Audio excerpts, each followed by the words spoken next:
ஆரோக்கியமான வாழ்க்கைக்கு Aaravil health mix auravil.in வெப்சைட்ல இருந்து வாங்கலாம். இது நான் ஏன் குறிப்பிட்டு சொல்றேன் அப்படின்னா, அடல்ட்ரி அப்படிங்கிறது இன்னைக்கு ஒரு பெரிய பிரச்சனையா சமுதாயத்தில் நம்ம பார்க்கப்படுது. எல்லை மீறிய ஒரு உறவு. அதாவது கணவன் கிட்ட குழந்தை பிறந்திருக்காது, வேற ஒரு மூன்றாவது நபர் ஒரு ஆண் கிட்ட குழந்தை பிறந்திருக்கும். 33 வயசு பையன் இறந்து போறாரு. அதில் வீடியோ வெளியிடுறாரு. அதில் என்ன சொல்றாரு அப்படின்னா, மனைவி தன்னுடைய பாய் ஃப்ரெண்ட், இப்போ இந்த பாய் பெஸ்டிங்கிற ஒரு கல்ச்சர்லாம் வச்சிருக்காங்கல்ல, தன்னுடைய மனைவி பாய் ஃப்ரெண்டோட சேர்ந்து என்ன கள்ள உறவில் இருக்கிறது குற்றம் இல்லைன்னு சொல்லியிருக்காங்க. இப்போ அதெல்லாம் இல்லை குற்றம்னு சொல்லி திருப்பி கொண்டு வந்தால் அது சரியா இருக்குமா? ஆனால் டிஎன்ஏ டெஸ்ட்டுன்னு கட்டாயப்படுத்தக்கூடாது. கட்டாயப்படுத்தாம அந்த கணவன் எனக்கு அந்த குழந்தை பிறக்கலை அப்படிங்கிறத கணவன் நிரூபிக்கணும். கொஞ்சம் அது எப்படி முடியும்? சூசைட் நோட், தற்கொலைக்கு முன்னாடி ஒரு லெட்டர் எழுதி வைக்கிறான்.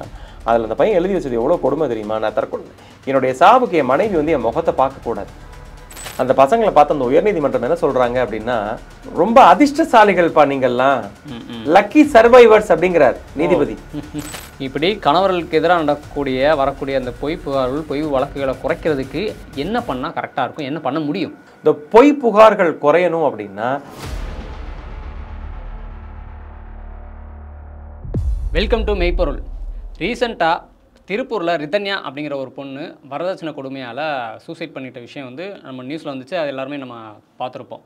அதே மாதிரி ஒரு சில மாதங்களுக்கு முன்னாடி அட்டுல் சுபாஷ் அப்படிங்கிற ஒருத்தர் மனைவியோட கொடுமை தாங்க முடியாமல் லெட்டர் எழுதி வச்சுட்டு வீடியோ எடுத்து வச்சுட்டு சூசைட் பண்ணிட்டாரு அப்படிங்கிற ஒரு விஷயத்தையும் நம்ம பார்த்தோம். இப்போ வரதட்சணை கொடுக்குறதும் தப்பு, வரதட்சணை வாங்குறதும் தப்பு, வரதட்சணை கொடுமையே இருக்கவே கூடாது, அதில் மாற்றுக்கருத்து இல்லை. ஆனால் இப்போ இங்கே கேள்வி என்னென்னா, நம்ம ரிதன்யாக்களை பற்றி மட்டுமே பேசிகிட்டு இருக்கிற நாம எத்தனை அட்டுல் சுபாஷுகள் பற்றி நம்ம பேசியிருக்கோம் அப்படிங்கிற ஒரு கேள்வி வருது. அப்போ அத்தனை ஆண்கள், அத்தனை கணவர்கள் பாதிக்கப்படுறாங்களா அப்படின்னு உங்களுக்கு கேள்வி வரலாம். ஆமாம், உண்மை. இத்தனை கணவர்கள் பாதிக்கப்படுறாங்க, இவ்வளோ கேஸ் நடந்துக்கிட்டு இருக்கு அப்படின்னு சொல்லி புள்ளி விவரத்தோட நம்மக்கிட்ட பேச வந்திருக்காங்க அட்வொகேட் தாம்பரம் சிவா அவர்கள். அவர் என்ன சொல்ல வர்றாருன்னா, ஒரு மனைவி ஒரு குடும்பத்தில் கணவருக்கு எதிராக என்னென்ன மாதிரியான கொடுமைகள்லாம் பண்ணக்கூடாது, பண்ணிக்கிட்டு இருக்காங்க. அப்படி பண்ணுறாங்க அப்படின்னா அந்த கணவர் அவங்களோட தற்காத்துக்கிறதுக்கு என்னென்ன விஷயங்கள்லாம் பண்ணலாம், சட்டம் என்ன சொல்லுது, கோர்ட் என்ன சொல்லுது அப்படின்னு ஒட்டுமொத்தமாக கணவர்களோட உரிமைகள் பற்றியும் கணவர்களுக்கு எதிராக நடக்கக்கூடிய கொடுமைகள் பற்றியும் அதிலிருந்து கணவர்களோட பாதுகாப்பு பற்றியும் அட்வொகேட் தாம்பரம் சிவா அவர்கள்ட்ட நம்ம டீட்டெயிலாக கேட்டு தெரிஞ்சுக்கலாம். ஸோ இந்த வீடியோ பார்க்குற நீங்கள் உங்களுக்கு கல்யாணம் ஆக போகுதுனாலும் சரி, இல்லை ஏற்கனவே ஆயிருக்குனாலும் சரி, இந்த வீடியோ முழுசாக பாருங்கள், உங்கள் மனைவிக்கிட்டையும் காட்டுங்க. இப்போ சார்ட்ட டீட்டெயிலாக பேசலாம். வணக்கம் சார். வணக்கம் காளிதாஸ், எப்படி இருக்கீங்க? நல்லா இருக்கேன் சார். இப்போ இந்த டாபிக் சம்மந்தமாக என்கிட்ட நீங்கள் ஃபோனில் பேசும்போது ரொம்ப கொந்தளிச்சு பேசுனீங்க. நம்ம வந்து ரிதன்யாக்கள் பற்றி மட்டும் தான் பேசிகிட்டு இருக்கோம், ஒரே ஒரு அட்டுல் சுபாஷ் பற்றி மட்டும் தான் பேசிகிட்டு இருக்கோம். ஆனால் எத்தனையோ அட்டுல் சுபாஷ்கள் வந்து இங்கே வெளியே தெரியாமல் இருக்காங்க, மீடியா வெளிச்சம் இல்லாமல் இருக்குது, அவ்வளோ கணவர்களுக்கு எதிராக அவ்வளோ வன்கொடுமைகள் வந்து குடும்பத்தில் நடந்துகிட்டு இருக்குது, மனைவிகள் பண்ணிக்கிட்டு இருக்காங்க அப்படின்னு சொல்லியிருக்கீங்க. என்கிட்ட நிறைய டேட்டாஸும் இருக்குது, ஜட்ஜ்மெண்ட்டும் இருக்குது அப்படின்னு சொல்கிறீங்க. ஸோ ஒரு குடும்பத்தில் மனைவி வந்து கணவருக்கு எதிராக என்னென்ன கொடுமைகள்லாம் பண்ணுறதுக்கு வாய்ப்பு இருக்குது, பண்ணிக்கிட்டு இருக்காங்க? பொதுவாகவே சட்டத்தில் வரையறுக்கப்பட்டது வந்து குரூயல்ட்டி அப்படிங்கிற ஒரு வார்த்தையை சொல்லியிருக்காங்க. அந்த குரூயல்ட்டி வந்து ஆண் பெண்ணுக்கும் பண்ண முடியும், பெண் ஆணுக்கும் பண்ண முடியும். உங்கள் கேள்வி ரொம்ப ஸ்பெசிஃபிக்காக கணவன் மனைவி கிட்ட சந்திக்கக்கூடிய கொடுமைகள்லாம் என்னென்ன அப்படின்னு பார்க்கலாம். பெரும்பாலான ஆண்கள் மீது இன்னைக்கு அதிகமான புகார்கள் என்ன அப்படின்னா, வரதட்சணை கொடுமை, வன்கொடுமை புகார்கள் அதிகமாக வருது. என்சிஆர்பியோட டேட்டா படி பார்த்தோம் அப்படின்னா 15% குற்றங்கள் மட்டும்தான் நிரூபிக்கப்படுது, 85% குற்றங்கள் நிரூபிக்கப்படலை. அதில் நிறையா ஃபேக் கம்ப்ளைண்ட்ஸ் நம்ம ஏற்கனவே பேசியிருக்கோம். இந்திய உச்சநீதிமன்றமாக இருக்கட்டும், இல்லை பல்வேறு உயர்நீதிமன்றங்கள் இந்தியாவில் என்ன சொல்லியிருக்கிறாங்க அப்படின்னா, பல நேரங்களில் அந்த டொமஸ்டிக் வயலன்ஸ் வழக்காக இருக்கட்டும், 498A வழக்காக இருக்கட்டும், இது பொய்யான வழக்குகளாக புனையப்படுகிறது. பொய் வழக்குகள் வந்து பதியப்படுறாங்க. ஒரு வெஞ்சன்ஸ், ஒரு வெண்டட்டா, ஒரு பழிவாங்கணுங்கிற நோக்கத்தோட இந்த வழக்குகள் அதிகமாக பதியப்படுதுங்கிறது நம்ம கடந்த 10 வருடத்தில் நிறைய நீதிமன்றங்களுடைய அப்சர்வேஷன்ஸ் நம்மளால பார்க்க முடியுது. அப்போது இது எல்லாமே கணவனுக்கு இழைக்கப்படக்கூடிய ஒரு கொடுமை தான். மனைவி வந்து உன் மேலே நான் வன்கொடுமை சட்டத்தில் கம்ப்ளைண்ட் கொடுத்துருவேன், உங்கள் அம்மாவை தூக்கி உள்ளே வச்சிருவேன், உங்கள் அப்பாவை தூக்கி உள்ளே வச்சிருவேன், உன் அக்கா தங்கச்சி வீட்டுக்கார் எல்லாரையும் தூக்கி நான் உள்ளே வச்சிருவேன் மிரட்டுறாங்கல்ல, இது வன்கொடுமை தான். வன்கொடுமைங்கிறது வார்த்தையால மட்டும் இல்லை, அது ஒரு வன்முறையாக கூட இருக்கலாம். என்ன மாதிரியான வன்முறை? அடிச்சா வன்முறை, மிரட்டுனா வன்முறை, உனக்கு உள்ள வச்சிருவேங்கிறது ஒரு வன்முறை தானே. உன் குடும்பத்துக்கு உள்ள வச்சிருவேங்கிறது வன்முறை தானே. பெரும்பாலும் உன்னை கம்பி என்ன வைக்கிறேன் பாருன்னு சொல்றாங்க, இதெல்லாம் ஒரு வன்முறை தானே. ஓகே, இப்போ வெளியே தெரியாமையே இது வரைக்கும் கணவர்களுக்கு எதிராக ஒவ்வொரு குடும்பத்துலையும் என்னென்ன மாதிரியான கொடுமைகள்லாம் நடந்திருக்கு, என்னென்ன மாதிரியான வழக்குகள்லாம் போய்கிட்டு இருக்கு? பாம்பே உயர்நீதிமன்றம் வந்து ஒரு வழக்கில் சொல்லியிருக்காங்க. என்ன வழக்கு அப்படின்னா, ஷைலேஷ் சர்மா வெர்சஸ் நைனா சர்மா 2014. இந்த வழக்கில் இந்த காரணமே இல்லாமல் தாம்பத்தியத்தை தவிர்த்தா அதுக்கு விவாகரத்து வழங்கலாம்னு பாம்பே உயர்நீதிமன்றம் ஒன்று சொல்கிறாங்க. இதில் ஒரு நபர் மட்டுமே முடிவெடுப்பாங்க. இந்த மாதிரியான வழக்குகள் எப்படின்னா, ஒரு கணவன் மனைவி இப்போ குழந்தை பெற்றுக்கலாம் அப்படிங்கிறது 2 பேரோட முடிவாக இருக்கணும். ஒருத்தர் குழந்தை வேணும், ஒருத்தர் குழந்தை வேண்டாம். இப்போ கணவர் வந்து குழந்தை வேணும்னு கேட்பாரு, இவங்க வந்து வேண்டாம் அப்படின்னு ஒரு சார்பாக முடிவு எடுக்கிறது. 2 பேரும் சேர்ந்து முடிவு எடுத்தால் நல்லா இருக்கும். அதாவது இந்த யூனிலேட்ரல் பைலேட்ரல் அப்படின்னு சொல்லுவாங்க. ஒருத்தர் மட்டுமே முடிவெடுத்து இன்னொருத்தர்கிட்ட திணிக்கிறது மன ரீதியிலான கொடுமை. இந்த வழக்கில் அதே மாதிரி தான். மனைவி வந்து கணவன் கிட்ட இன்டிமசியாக இருக்கவே மாட்டாங்க. கணவர்கிட்ட மட்டும் தான் அப்படி இருக்க மாட்டாங்க. நம்ம அதையும் தெரிஞ்சுக்கணும். கணவர்கிட்ட தாம்பத்தியத்தை தொடர்ந்து காரணமே இல்லாமல் நீண்ட நாட்கள் கணவரை கெஞ்ச வைக்கிறது. 3 மாதம் 6 மாதம் 9 மாதம் 1 வருஷம், இது அவங்களுக்கு ஒரு மன ரீதியில அவங்கள வந்து ஒரு மிகப்பெரிய நெருக்கடிக்கு ஆளாக்குதுன்னு சொல்லி இந்த வழக்கு பாம்பே உயர்நீதிமன்றத்தால் விசாரிக்கும் போது அந்த கணவர் சொல்றாரு, என் மனைவி என் கூட தாம்பத்தியத்தை பகிர்ந்துக்க மறுக்கிறாங்க, இது எனக்கு ஒரு மன ரீதியிலான கொடுமைன்னு சொல்லி அது அப்பீல் மேல்முறையீடுக்கு போகும்போது அந்த வழக்கில் அதை உறுதி செஞ்சு பாம்பே உயர்நீதிமன்றம் அந்த கணவர் கேட்ட பரிகாரமான விவாகரத்தை வழங்கியிருந்தாங்க. அதில் என்ன சொன்னாங்க அப்படின்னா, நீண்ட நாள் தாம்பத்திய உரிமையை மறுப்பது கணவருக்கு இழைக்கக்கூடிய கொடுமைன்னு அந்த வழக்கில் டெக்ளேர் பண்ணியிருந்தாங்க.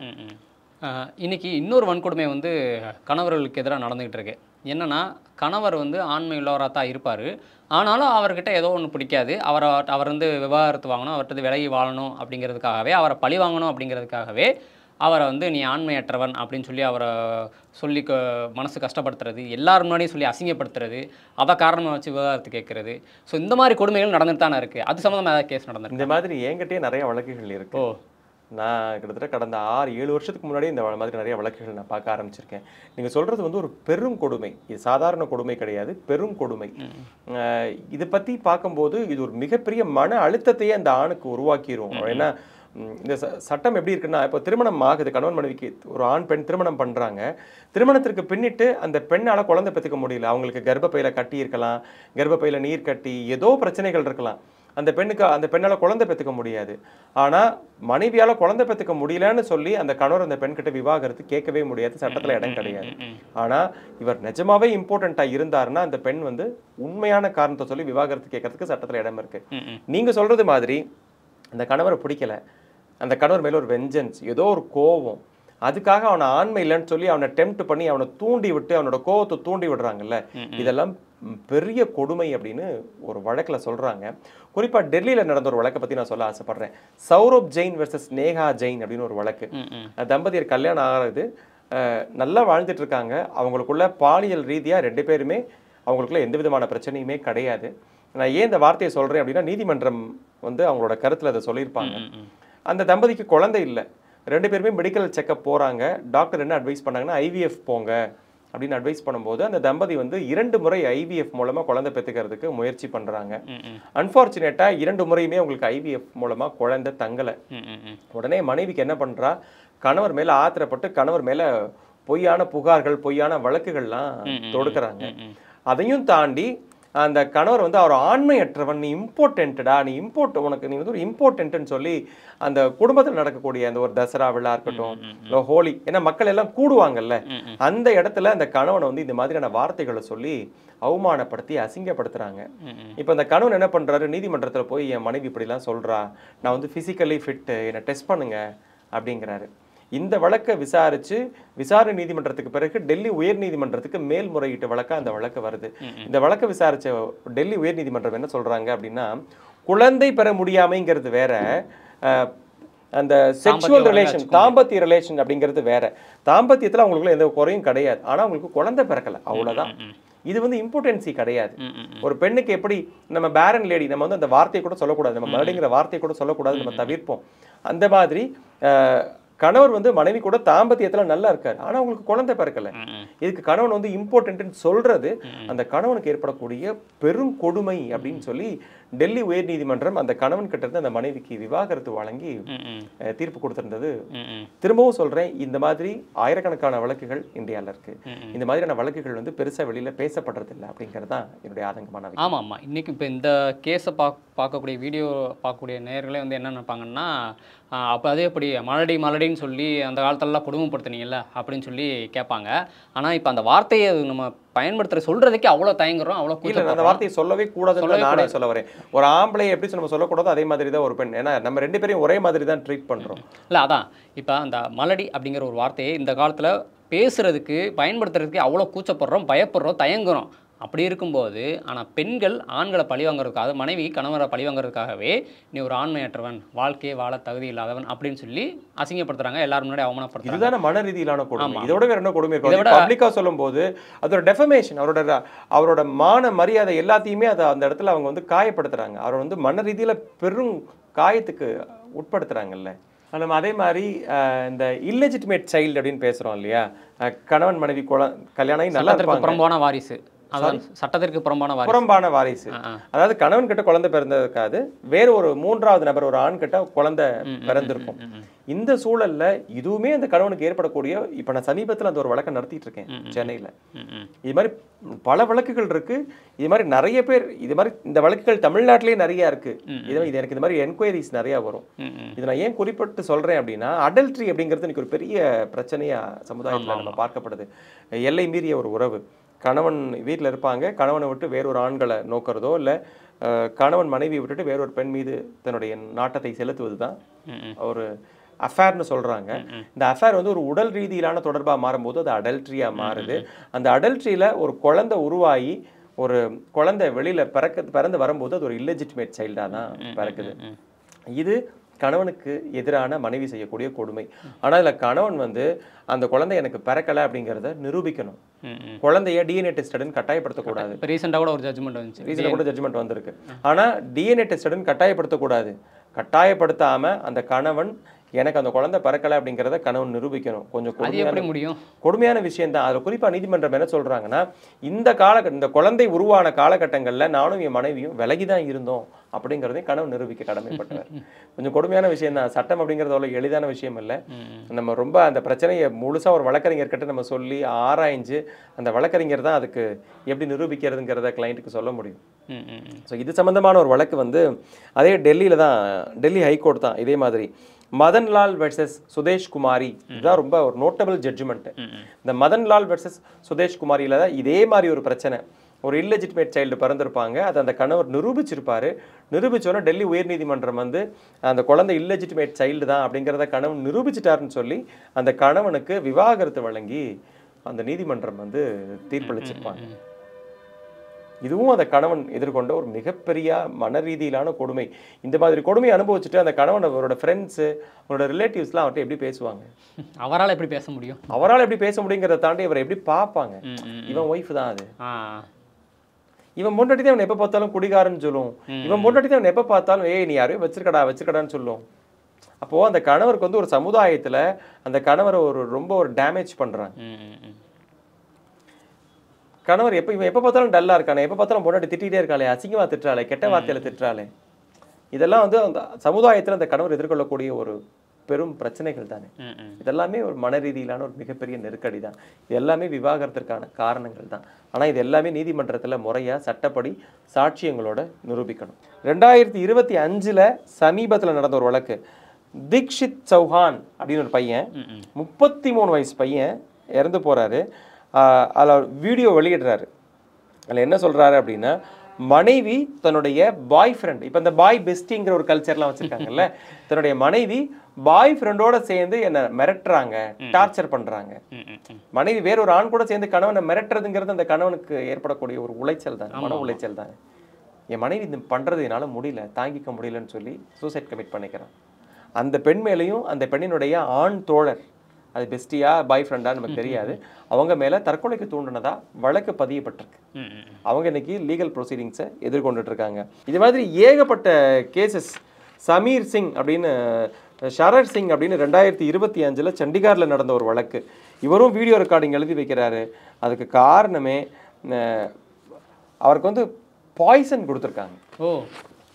யார் மனைவி கொடுத்துருக்காங்க? மனைவியின் குடும்பத்தார் ஃபோர்ஸ் பண்ணி பாய்சன் கொடுத்துருக்காங்க.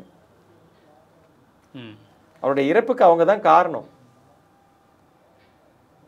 அந்த மனைவியும் மனைவியினுடைய குடும்பத்தார் தான் காரணம்னு அவரும் தன்னுடைய அந்த வழக்கில் அதுவும் தெரிய வந்திருக்கு. மனைவி தான் அக்யூஸ்டு. கணவனோட டெத்தில் மனைவி தான் main accused. Aarthi versus Kishan Meena அப்படின்னு ஒரு வழக்கு வந்து நடந்தது. அந்த வழக்கு எங்கே நடந்தது அப்படின்னா மத்திய பிரதேஷில் 2024 அந்த வழக்கில் என்ன சொல்கிறாங்க அப்படின்னா, மனைவி கணவன் மேலே இருக்கக்கூடிய கோபத்தினால கணவன் மேலே 1008 வெஞ்சன்ஸை காரி துப்புறாங்க. அதே மாதிரி தன்னுடைய கர்ப்பத்தையும் கலைச்சிடுறாங்க. இந்த வழக்கை விசாரணை பண்ண நீதிமன்றம், மத்திய பிரதேஷ் உயர்நீதிமன்றம் என்ன சொல்கிறாங்க அப்படின்னா, பொய் புகார்கள் கொடுக்கறதே அவனுக்கு நீ பண்ணக்கூடிய மன ரீதியிலான கொடுமை. அதையும் தாண்டி கணவனை பழி வாங்கணுங்கிற நோக்கத்துக்காக நீ கர்ப்பத்தை கலைச்சதும் மன ரீதியிலான கொடுமை தான் அப்படின்னு சொல்லி அங்கே அந்த கணவருக்கு விவாகரத்து வழங்கி, அந்த மனைவி கிட்ட இருந்து விவாகரத்து வழங்கி அந்த மத்திய பிரதேஷ் நீதிமன்றம் வந்து ஒரு தீர்ப்பு கொடுத்துருந்தாங்க. நான் சொல்றது ஒரே ஒரு தீர்ப்பு. இந்த தீர்ப்பு மாதிரி நீங்க இந்தியாவில் எத்தனை நீதிமன்றங்கள்ல இருக்குன்னு தேடி பார்த்தீங்கன்னா உங்களுக்கு ஒரு பெரிய லிஸ்டே வரும். இதெல்லாம் வந்து இதெல்லாம் யாரும் பேசப்படுறதில்ல. ஆண்கள் சந்திக்கக்கூடிய கொடுமைகளை யாருமே பேசாததுனால அது எல்லாமே வெளிச்சமா வெளியில யாருக்கும் தெரியறதில்லை அப்படின்னு தான் நான் நினைக்கிறேன். இப்போ இந்த அடல் சுபாஷ் கேஸ் வந்து அது எல்லாருக்குமே தெரியும், நியூஸ்ல வந்துச்சு. ஆமா, இந்த அடல் சுபாஷ் கேஸ் மாதிரியே வேற என்னென்ன கேஸ்லாம் நடந்திருக்கு? நம்ம அட்டுல் சுபாஷை பார்த்துட்டு அப்படின்னு போகலாம். அட்டுல் சுபாஷ் அவர் வந்து அவருடைய மனைவி மேலேயும் மாமியார் மாமனார் மேலேயும் அந்த பெண்ணுடைய மனைவியோட அப்பா அம்மா மேலேயும் ஒரு குற்றச்சாட்டை வைக்கிறாரு.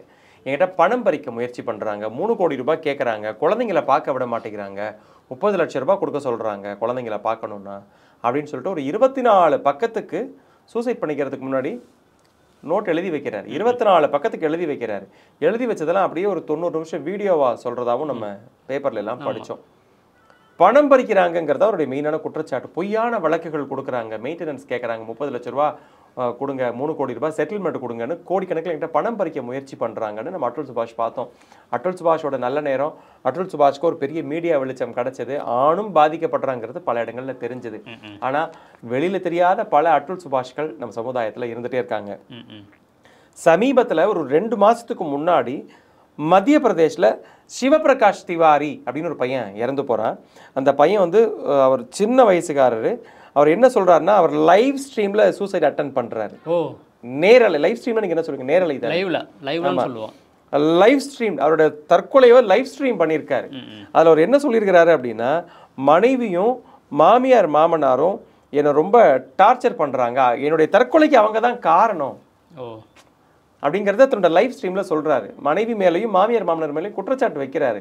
ஒரு குற்றச்சாட்டு வச்சு இவருடைய தற்கொலைக்கு பிறகு காவல்துறை வந்து அபெட்மெண்ட் ஆஃப் சூசைட், தற்கொலைக்கு தூண்டிய வழக்கு அந்த மனைவி மீதும் அந்த இன்லாஸ் மேலையும் பதியப்பட்டு இன்னைக்கு அவங்க they are facing the judicial legal proceedings. இன்னைக்கு அந்த வழக்கு அவங்க எதிர்கொண்டு இருக்கிறாங்க. இந்த சிவபிரகாஷ் திவாரி நமக்கு தெரியாது, நம்ம யாரும் பெருசா ஒரு மீடியா வெளிச்சம் பெருசா கிடைக்கல. ஆனால் லைவ் ஸ்ட்ரீம்ல தன்னுடைய வாழ்க்கையை முடித்து கொண்டவர். மனைவிக்கு எதிராகவும் மாமியார் மாமனாருக்கு எதிராகவும் தன்னுடைய புகார்களை நீதிமன்றத்தில் எதிர்கொள்ள தெரியாம தன்னுடைய வாழ்க்கையவே முடிச்சிருக்காரு. இதே மாதிரி வேற என்ன கொடுமை சார் கணவருக்கு எதிராக நடந்துகிட்டு இருக்கு? நாக்நாத் உபால்கர் அப்படின்னு ஒரு வழக்கு பாம்பே உயர்நீதிமன்றத்தால் தீர்ப்பளிக்கப்பட்டது. அந்த வழக்குல அந்த மனைவி என்ன பண்றாங்க அப்படின்னா, கணவரை எப்ப பார்த்தாலும் வேற, அதாவது பெயர் இல்லாத பல பெண்களோட தொடர்பு படுத்தி பேசிட்டே இருப்பாங்க. ஒரு இன்னார் தான் அப்படின்லாம் பேச மாட்டாங்க. எந்த பெண் யாரா இருந்தாலும் தொடர்பு படுத்தி கணவனை வந்து ஒரு விமனைசர் அப்படிங்கிற அந்த ஒரு பிம்பத்தை உண்டு பண்ணிட்டே இருப்பாங்க. ட்ரங்க் கார்டு, குடிகாரன், அவன் ஒரு பொம்பளை பொறுக்கி, இந்த ஒரு பிம்பத்தை வந்து அந்த கணவன் மேல திணிக்கிறது. கணவன் அப்படி இருக்கவே மாட்டான். ஆனா இந்த மாதிரி அவனை சொல்லி அவனை அசிங்கப்படுத்தினா அவன் பயப்படுவான்ல, எல்லாருமே இந்த மாதிரியான ஒரு பேர் வாங்குறதுக்கு தயங்குவாங்கல்ல. ஸோ இந்த பிம்பத்தை அவனுக்கு உண்டு பண்ணிடணும் அப்படிங்கிறது அந்த மனைவியோட இன்டென்ஷனாக இருந்தது.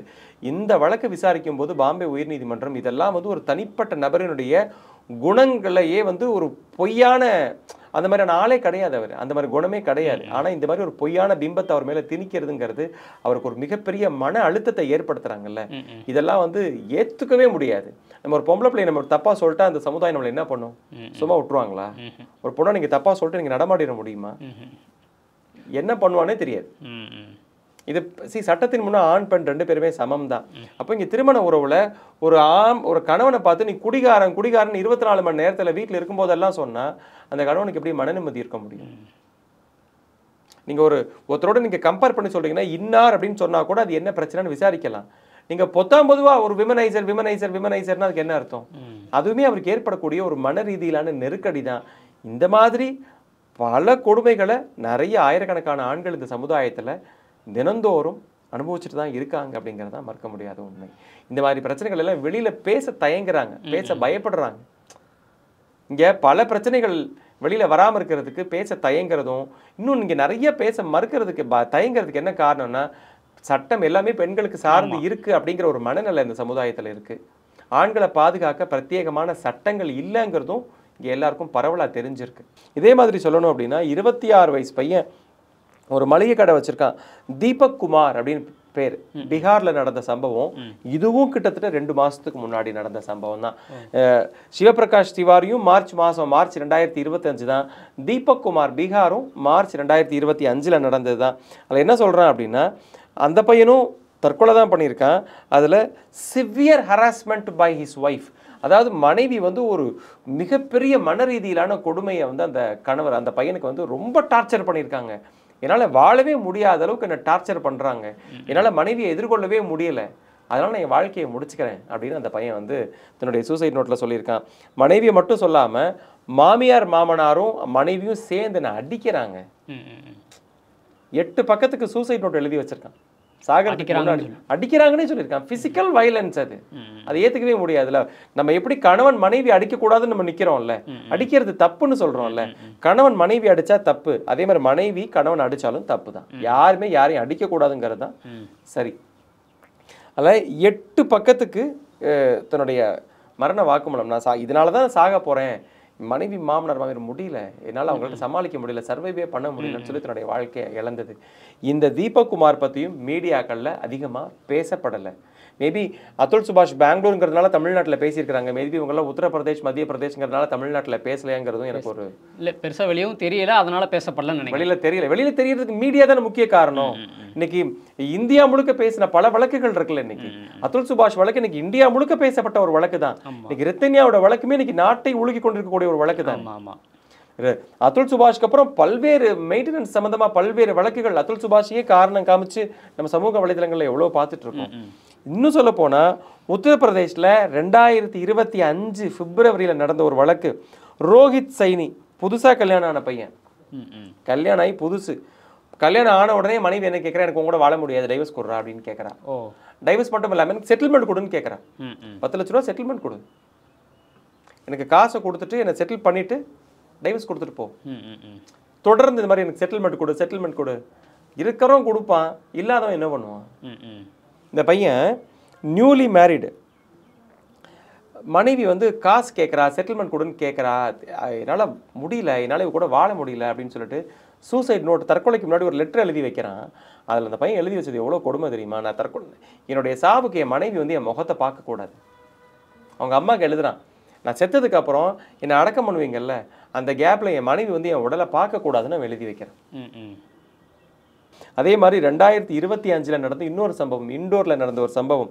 நிதின் பாடியார் அப்படின்னு ஒரு பையன், 28 வயசு பையன், கல்யாணம் ஆகிருக்கு. எப்போ பார்த்தாலும் மனைவியும் மாமியாரும் அந்த பையனை பண ரீதியிலான கொடுமை, தனியாக வந்துரு, அந்த குடும்பத்தோடு ஒட்டவே விட மாட்டேங்கிறாங்க. திருமணத்துக்கு பிறகு அக்கா கூட பேசக்கூடாது, அம்மா கூட பேசக்கூடாது, அப்பா உனக்கு உன் குடும்பமே கிடையாது. நீங்கள் கேட்ட முதல் கேள்வியே அதுதானே, தனியாக வந்துரு. ஸோ அந்த மனைவியும் மாமியாரும் சேர்ந்து அதிகமான கொடுமை பண்ணதுனால ஒரு 28 வயசு பையன் சூசைட் நோட் எழுதி வைக்கிறான். என்னோட இறப்புக்கு மனைவியும் மாமியாரும் தான் காரணம். இங்கே சொல்கிறாங்க, நிறைய ஒரு கேள்வி கேட்குறாங்கல்ல, ஒரு பெண்ணினுடைய அம்மா தலையீடு இல்லாமல் இருந்தால் அந்த குடும்பம் நல்லா இருக்கும். கரெக்ட். நான் சொல்லிக்கக்கூடிய எல்லா வழக்குகள்லையுமே தற்கொலைக்கு அந்த ஆண்கள் எழுதி வச்ச எல்லாருமே மனைவியை மட்டும் சொல்லலை, மனைவியோட அம்மாக்களையும் சொல்லியிருக்கிறாங்க. இது எல்லாருக்கும் பொருந்தாது. இன்னைக்கு நிறைய குடும்பங்களில் நல்ல மனைவி நல்ல மாமியார் மாமனார் நிறைய இருக்காங்க. ஆனால் பல இடங்கள்ல இது ஒரு காரணமாக இந்த மாதிரி வழக்குகள் எல்லாத்துலேயும் அவங்களும் இருக்காங்க, வழக்குகளில் இருக்காங்க. என்னுடைய தனிப்பட்ட கருத்து கிடையாது, வழக்குகளில் இருக்காங்க அப்படிங்கிறத நான் சொல்கிறேன். அதே மாதிரி மானவ் சர்மா, இதுவும் ஆக்ராவில் நடந்தது 2025. நான் சொல்கிறது எல்லாமே கடந்த 4-5 மாதங்களில் நடந்த தற்கொலைகள் தான். ஒரு ஐடி எம்ப்ளாயி வீடியோ ரெக்கார்ட் பண்ணுறாரு, வீடியோ ரெக்கார்டில் தன்னுடைய வாழ்க்கையவே முடிச்சுக்கிறார். ஏற்கனவே பார்த்த லைவ் ஸ்ட்ரீமிங் மாதிரி தான் இதுவும். இது ரெக்கார்டட், அது லைவ் ஸ்ட்ரீம், ரெண்டுக்கும் உள்ள வித்தியாசம் அதுதான். அதில் என்ன சொல்கிறாருன்னா, நிகிதா சர்மா அவங்களுடைய குடும்பம் இவங்க 2 பேரும் அந்த மனைவியினுடைய வீட்டார் இந்த கணவருக்கு மிகுந்த மன உளைச்சல் கொடுக்குறாங்க, குடும்பத்தோட வாழ விடலை. அந்த மனைவியோட வாழாத வாழ்க்கையே இந்த மன உளைச்சல் தானே. ஆமாம் ஆமாம். இப்போ இவர் விருப்பப்பட்டு அந்த பிள்ளையை வாழக்கூடாதுன்னு இவர் ஒதுங்கி போயிருந்தால் அது அந்த பிள்ளைக்கு மன உளைச்சலாக இருக்கும். ஆனால் தன் கணவரை வாழவும் விடாமல் தானும் வாழாமல் அந்த ஆணுக்கு வந்து அவங்க செய்யக்கூடிய அந்த மன ரீதியிலான கொடுமையினால இவரும் தன்னுடைய வாழ்க்கையை சூசைட் மூலமாக தற்கொலை பண்ணிக்கிட்டு என்னுடைய இறப்பிற்கு காரணம் என்னுடைய மனைவியும் மாமியாரும்னு இவரும் எழுதி வச்சுட்டு போகிறார். இதே மாதிரி சுதீர் குமார் உத்தரப்பிரதேசில் 2025 நடந்தது தான். ஃபேஸ்புக்கில் சொல்லியிருக்காரு, நான் ஏன் என்னுடைய தற்கொலைக்கு என்ன காரணங்கிறத தன்னுடைய சமூக வலைதளங்களில் பதிவிட்டு தான் அவர் இறந்து போயிருக்கிறாரு. மனைவியினுடைய குடும்பத்தார் மட்டும்தான் என் தற்கொலைக்கு காரணம்னு அவர் நோட்ஸ் எழுதி வச்சிருக்காரு.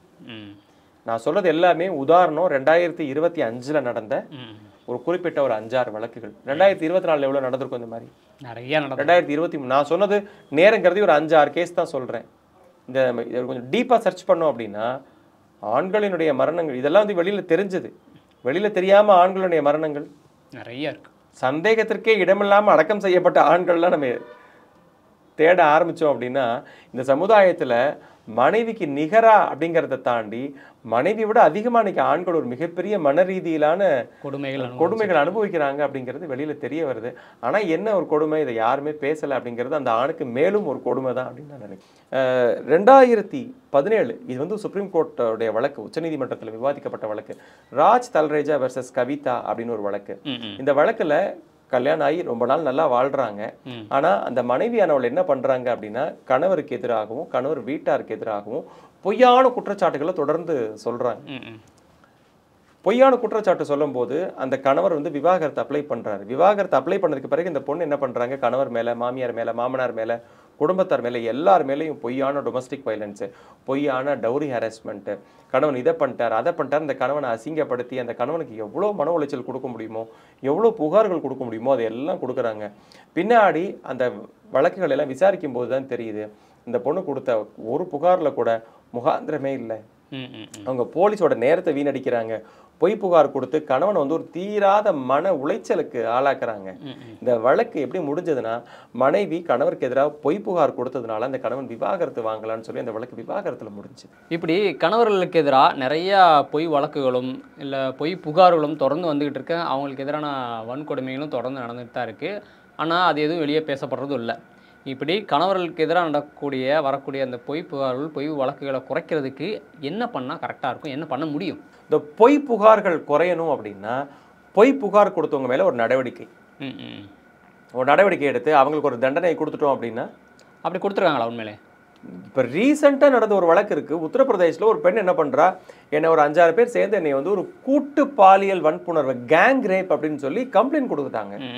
கம்ப்ளைண்ட் கொடுத்து விசாரிக்கும் போது தான் தெரியுது அந்த பெண் அந்த பசங்களை பழிவாங்கணுங்கிற நோக்கத்துக்காக இந்த மாதிரியான ஒரு குற்றச்சாட்டு, 5 பேர் சேர்ந்து நான் பாலியல் வன்புணர்வு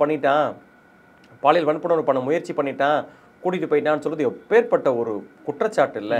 அந்த 5 பசங்களையும் அரெஸ்ட் பண்ணி ரிமாண்ட் பண்ணி அவங்களை விசாரணைங்கிற பேரில் அந்த பசங்க எவ்வளோ பெரிய ஒரு கொடும் துயரத்தை அனுபவிச்சிருப்பாங்க. இந்த வழக்கு விசாரணையில் என்ன தெரிய வருது அப்படின்னா அந்த பெண் அந்த பசங்களுக்கு மேலே கொடுத்த புகார் வந்து பொய்யான புகார்னு தெரிய வருது. இது தெரிஞ்ச உடனே உத்தரப்பிரதேஷ் உயர்நீதிமன்றம் என்ன பண்ணுறாங்க அப்படின்னா பொய் புகார் கொடுத்து அந்த பசங்களோட வாழ்க்கையை நாசம் பண்ண நினைச்ச அந்த பெண்ணுக்கு 7.5 வருஷம் ஜெயில் தண்டனை கொடுத்துட்டாங்க. 7.5 வருஷம் ஜெயில், 7.5 வருஷம், 7.5 இயர்ஸ் ஜெயில். அந்த பிள்ளைக்கு ஜெயில் தண்டனை கொடுத்தது மட்டும் இல்லாமல் அந்த பசங்களை பார்த்து அந்த அக்யூஸ்டு, குற்றம் சாட்டப்பட்ட நபர்கள் இருக்காங்கல்ல, அந்த பசங்களை பார்த்து அந்த உயர்நீதிமன்றம் என்ன சொல்கிறாங்க அப்படின்னா ரொம்ப அதிர்ஷ்டசாலிகள்ப்பா நீங்கள்லாம், லக்கி சர்வைவர்ஸ் அப்படிங்கிறார் நீதிபதி. அந்த பசங்களுக்கு எவ்வளோ பெரிய மன நிம்மதி இல்லை, அந்த பசங்களுக்கு அந்த சமுதாயத்தின் மேலே அந்த அரெஸ்ட் பண்ணியிருக்கும் போது அந்த பசங்க அந்த சமுதாயத்தில் எப்படிலாம் பேசப்பட்டிருப்பாங்க, சமூக வலைதளங்களில், சொசைட்டியில், சொந்தக்காரன் அந்த பசங்களெல்லாம் என்ன வார்த்தை பேசியிருப்பாங்க. கண்டிப்பாக அவங்க திருப்பி போய் வாழ்க்கையை நடத்தணும், லைஃப் ரன் பண்ணணும்னா ரொம்ப கஷ்டம். பெரிய ஒரு அவன் மேலே இருக்கக்கூடிய குற்றச்சாட்டை நினைச்சு பாருங்க. 5 பசங்க சேர்ந்து ஒரு பெண்ணை பாலியல் வன்புணர்வு செஞ்சு முயற்சி பண்ணியிருக்காங்கன்னு அந்த குற்றச்சாட்டு இப்போ தீர்ப்பு வந்துருச்சு. அந்த பசங்க அதிர்ஷ்டசாலின்னு தீர்ப்பு வந்துருச்சு, அந்த பசங்க உத்தமர்கள்னு தீர்ப்பு வந்துருச்சு. அவன் ஏற்கனவே ஜெயிலுக்கு போயிட்டு வந்து ஒரு விசாரணை எதிர்கொண்டு அவன் மன ரீதியாக எந்த அளவுக்கு பாதிக்கப்பட்டிருப்பான்னு நினைச்சுப்பாரு. இந்த கோர்ட்டே நீங்கள் வந்து மோஸ்ட் லக்கியஸ்ட் சர்வைவர்னு சொல்கிற அளவுக்கு அந்த ஒரு கேஸ் இருக்குது.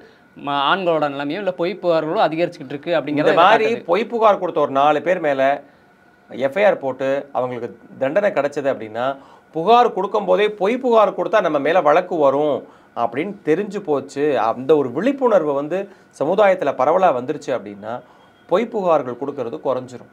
அது ஆணுக்கு எதிராக இருந்தாலும் சரி, யாருக்கு எதிராக இருந்தாலும் சரி. ஓகே, இவ்வளோ கொடுமைகள் நடக்குது, இவ்வளோ வழக்குகள் இருக்குன்னு சொல்கிறீங்க. எதனால் ஒரே ஒரு அடல் சுபாஷ் மட்டும் வெளியில் தெரிகிறாரு, மற்ற ஆண்கள்லாம் வெளியே தெரியறதில்ல, அவங்களுக்கு எதிராக நடக்கக்கூடிய கொடுமைகள்லாம் வெளியே தெரியறதில்ல? நல்ல கேள்வி. அதாவது இந்த சமூகத்தில் ஆரம்ப காலகட்டத்திலிருந்தே பெண்களை பாதுகாப்பதற்காக பெண்களுக்கான பிரத்யேக சட்டங்கள் இருக்குது. ஸோ இங்கே எங்கே பெண்கள் பாதிக்கப்பட்டாலும் அதுக்கு உடனடியாக ஒரு மீடியா அட்ராக்ஷன், ஒரு மீடியா வெளிச்சம் கிடைக்கிது. ஸோ அது பரவலாக பேசப்படுது சமூக வலைதளங்கள். குறிப்பாக இன்றைக்கி சேட்டலைட் சேனல் தாண்டி இன்றைக்கி சமூக வலைதளங்களில் இன்றைக்கி அதை எல்லாருமே பேசுகிறாங்க. அதையும் தாண்டி பெண்களாகவே இருந்தால் கூட ஒன்று ஒரு பெரிய பொலிட்டிக்கல் பின்புலமோ, ஒரு பெரிய சினிமா பின்புலமோ, இல்லை ஒரு பெரிய ஃபைனான்ஷியல் அதிகாரம் படைச்ச ஒரு பின்புலமோ இருந்தால் அவங்களுக்கு ரொம்பவே அட்ராக்ஷன் அதிகமாக கிடைக்கிது. ஒரு ரித்தன்யா பற்றி பேசுகிறீங்க, எத்தனையோ பல ரித்தன்யாக்கள் இன்றைக்கி வெளியில் தெரியாமலும் இருக்காங்க. ஆனாலும் ஆண்களை கம்பேர் பண்ணும்போது பெண்களுக்கான வெளிச்சம் அப்படிங்கிறது இங்கே ரொம்ப பிரகாசமாக இருக்குது. ஆண்களுக்கு அவ்வளோ சட்ட பாதுகாப்பும் இல்லை, சட்ட பின்புலமும் இல்லாததுனால வெளியில் தெரியறதில்லை. இப்போ இது ஓகே. இப்போ மனைவி வந்து கணவர் மேலே கொடுக்கக்கூடிய அந்த பொய் புகார்கள், இவ்வளோ நேரம் கொடுத்த அந்த வழக்குகள், இது குறையிறதுக்கு நம்ம என்ன பண்ண முடியும்? இது குறையிறதுக்கு வந்து நம்ம சட்டத்தை இன்னுமே கொஞ்சம் நியூட்ரலைஸ் பண்ணணும் அப்படின்னு நினைக்கிறேன். ஏன்னா இந்தியாவை பொறுத்த மட்டும் நிறைய பெண்கள் வந்து உன்னை நான் என்ன பண்ணுறேன் பாரு, உன்னை நான் பல வருஷம் கோர்ட்டுக்கு அலைய விடுறேன் பாருன்னு தான் அவங்க மிரட்டும் போதே சொல்கிறாங்க. மேலே வன்கொடுமை அவளுக்கு தொடுத்துருவேன், வரதட்சணை தொடுத்துருவேன், நீ பல வருஷம் கோர்ட்டுக்கு அலையணும்னு சொல்கிறாங்கல்ல. அப்போ அவங்களோட நோக்கமே இவனை பல வருஷம் அலைய வைக்கணும் அப்படிங்கிறது அவங்க மைண்டில் பதியுது. அப்போ நம்முடைய சட்டங்களில் இன்னும் கொஞ்சம் நிறைய ஒரு மாற்றங்கள் வந்ததுன்னா, கள்ள உறவில் இருக்கிறது குற்றம் இல்லைன்னு சொல்லியிருக்காங்க. இப்போ அதெல்லாம் இல்லை குற்றம்னு சொல்லி திருப்பி கொண்டு வந்தால் அது சரியாக இருக்குமா? கள்ள உறவுல குற்றம் இல்லைன்னு 2018 இந்திய உச்சநீதிமன்றம் வந்து சொன்னாலும் அதை வந்து விவாகரத்துக்கு ஒரு காரணமாக எடுத்துக்கலாம் அப்படின்னு சொல்லியிருக்காங்க. நம்ம அதை ரொம்ப முக்கியமாக பார்க்கணும். அது குற்றம் இல்லைங்கிறது வேற, அது வந்து கிரிமினலி கிடையாது. ஆனால் இந்த விவாகரத்துங்கிறது ஒரு சிவில் வழக்கு, உரிமை சார்ந்த வழக்கு. மனைவி தவறாக போயிட்டா, கணவன் தவறாக போயிட்டான் அப்படின்னா அதை காரணமாக வச்சு விவாகரத்து வாங்கிக்கலாம் அப்படின்னு சொல்கிறாங்க. இது வந்து குற்றம் அப்படிங்கிறது வந்து இது விவாதிக்கப்பட வேண்டிய ஒரு டாபிக். பட் இந்தியா மாதிரியான ஒரு நாடுகளில் அது குற்றமாக அறிவிக்கப்பட்டால் நல்லாயிருக்கும் அப்படிங்கிறது என்னுடைய தனிப்பட்ட ஒரு ஒப்பீனியன் தான். ஏன்னா அந்த மாதிரி தான் நிறைய கேஸ் நீங்கள் இப்போ சொல்லும்போது நிறையா வந்து இன்னைக்கு ஏகப்பட்ட அந்த அஃபேர்ஸ், இல்லீகல் அஃபேர்ஸ்.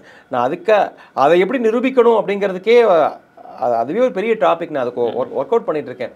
ஒரு கள்ள தொடர்பை எப்படி நிரூபிக்கணும், அதுக்கு நம்ம அடுத்து அது தனியாக நம்ம பேசலாம். இன்னைக்கு நமக்கு நேரம் கிடையாது. நம்ம எப்படி நிரூபிக்கிறதுங்கிறது ஒரு பெரிய சாப்டர். இல்லை அதான் இப்போ ஒருத்தரை பிடிக்கல, கணவரோ மனைவியோ ஒருத்தரை பிடிக்கல அப்படின்னா ஓப்பனாக சொல்லிட்டு முறைப்படி டிவோர்ஸ் வாங்கிட்டு இன்னொருத்தரை போய் வாழலாம். அதை விட்டுட்டு அடல்ட்ரிங் வந்து அஃபென்ஸ் இல்லை அப்படிங்கிற ஒரு சாதகத்தை பயன்படுத்திக்கிட்டு நம்ம வந்து இன்னொருத்தரோட அதுவும் சரி. இந்த எக்ஸ்டார்ஷனும் ஒரு பெரிய பிரச்சனை தான். இப்போ நம்ம இவ்வளோ வழக்குகள் பேசணும், அத்துல் சுபாஷ் மாதிரி நம்ம நிறைய வழக்குகள் பேசணும். அதில் பெரும்பாலான வழக்குகளில் மனைவியும் மாமியார் மாமனாரும் என்ன ஒரு பணம் சம்பாதிக்கக்கூடிய ஒரு மிஷினாக தான் பார்க்குறாங்கிறத நிறைய பேர் இதில் வச்சுருந்தாங்க. பல குடும்பங்கள் அந்த ஜெயமரவி கேஸில் கூட அவர் அதானே சொன்னார். இப்போ நம்ம நிறைய காசு வாங்கிட்டாங்க அப்படின்னு சொல்லி. இல்லை, இந்த வழக்கு வந்து இன்னும் நடந்துட்டு இருக்கு. நம்ம அதை பற்றி நடக்கிற போகிற வழக்கு, நம்ம இதெல்லாம் நான் பேசினா நடந்து முடிந்த வழக்குகள். அதெல்லாமே ஃபைண்டிங்ஸ் ரெடி, ஆல்ரெடி நீதிமன்றம் சொன்ன கருத்துக்கள். இந்த வழக்கு நடந்துட்டு இருக்கு. இது அவர் சொன்னதை நான் அவர் சொல்லியிருக்காரு. பட் தீர்ப்பு எப்படி வருங்கிறத நம்ம பொறுத்துட்டு தான் பார்க்கணும். பட் நிறைய ஆண்கள் வந்து ஒரு எக்ஸ்டார்ஷன் அப்படிங்கிற இடத்துல ஒரு பெரிய சிக்கலை சந்திக்கிறாங்க. இத்தனை லட்ச ரூபா கொடுத்தா மியூச்சுவல் டைவர்ஸ் தருவேன். நிறைய வழக்குகள் அந்த மாதிரி இருக்கு. 50 லட்சம், 60 லட்சம், 1 கோடி, 2 கோடி, இவ்வளோ ரூபா செட்டில்மெண்ட் கொடு, மியூச்சுவல் டைவர்ஸ் பண்ணிக்கிறேன். இந்த மாதிரி கேட்கறத நம்ம நிறைய பார்க்க முடியுது. ஸோ சட்டங்களில் மாற்றங்கள் வரும்போது இன்னுமே ஒரு பெரிய தெளிவு கிடைக்கும், சொசைட்டி நல்லா இருக்கும் அப்படிங்கிறது தான் என்னுடைய கருத்தை நான் பார்க்குறேன். கணவர்களுக்கு எதிராக நடக்கக்கூடிய ஒரு குடும்பத்தில் நடக்கக்கூடிய வன்கொடுமைகள் பற்றி இது வரைக்கும் யாருமே பேசுனதில்லை, எங்களுக்கு கூட தோணுதில்லை. ஆனால் இதை பற்றி பேசியே ஆகணும், ஒரு பெரிய பிரச்சனையே போய்கிட்டு இருக்குன்னு சொல்லி டேட்டாவோட ஜட்ஜ்மெண்ட்டோட வந்து எங்களுக்கும் எங்கள் நாட்டு நடப்பு மக்களுக்கும் கணவர்களுக்கு எதிராக ஒரு குடும்பத்தில் நடக்கக்கூடிய வன்கொடுமைகள் பற்றி டீட்டெயிலாக ஒரு விழிப்புணர்வு கொடுத்ததுக்கு ரொம்ப நன்றி சார். கண்டிப்பாக நாட்டு நடப்பு மாதிரியான தளங்கள் தான் பொதுமக்களுக்கு நிறைய விழிப்புணர்வு கொடுக்கறதுல மிகவும் முக்கியத்துவம் வாய்ந்த ஒரு சேனலை தான் பார்க்குறோம். உங்கள் சேனலில் போனாலே நிறைய விழிப்புணர்வு பகுதிகள் தான். நீங்கள் பொதுமக்களுக்கு ஒவ்வொரு நாளும் ஒரு ஐ ஓப்பனிங் தான். ஒவ்வொரு நாளும் நீங்கள் சொல்லக்கூடிய ஒரு தகவலுமே மக்களுக்கு வந்து அவ்வளோ பயனுள்ளதாக இருக்குது. இந்த தளத்தில் இதெல்லாம் பேசுகிறது தான் ரொம்ப சரியாக இருக்கும் அப்படின்னு நினைக்கிறேன். கண்டிப்பாக நாட்டு நடப்பில் என்னுடைய தகவல்களை பகிர்ந்ததுக்கு நான் ரொம்ப சந்தோஷப்படுறேன். நன்றி. இதே மாதிரி வீடியோ பார்க்குற நீங்கள், அதாவது வீட்டில் வந்து இந்த மாதிரியான வன்கொடுமைகள்லாம் கணவருக்கு எதிராக நடக்குது, மனைவிக்கு எதிராக நடக்குது அப்படின்னாலும் அதை மறக்காமல் கமெண்ட்டில் சொல்லுங்கள். அடுத்த ஒரு மெய்ப்பொருள் நீங்கள் சாரை வச்சு அதை பற்றி டீட்டெயிலாக நம்ம ஒரு வீடியோ போடுறோம். நன்றி. தெருல போற ஒரு நாய் அடிச்சா கூட அதை கேள்வி கேட்கறதுக்குன்னு ஒரு அமைப்பு இருக்கு, ஒரு சட்டம் இருக்கு. ஒரு பொண்ணு என்ன காதலிச்சு நோகடிச்சா சொல்றேன், அதை ஏன் சார் யாரும் கேட்க மாட்டேங்கிறீங்க? பொம்பளை செத்தா உயிர், ஆம்பளை செத்தா என்ன சார்?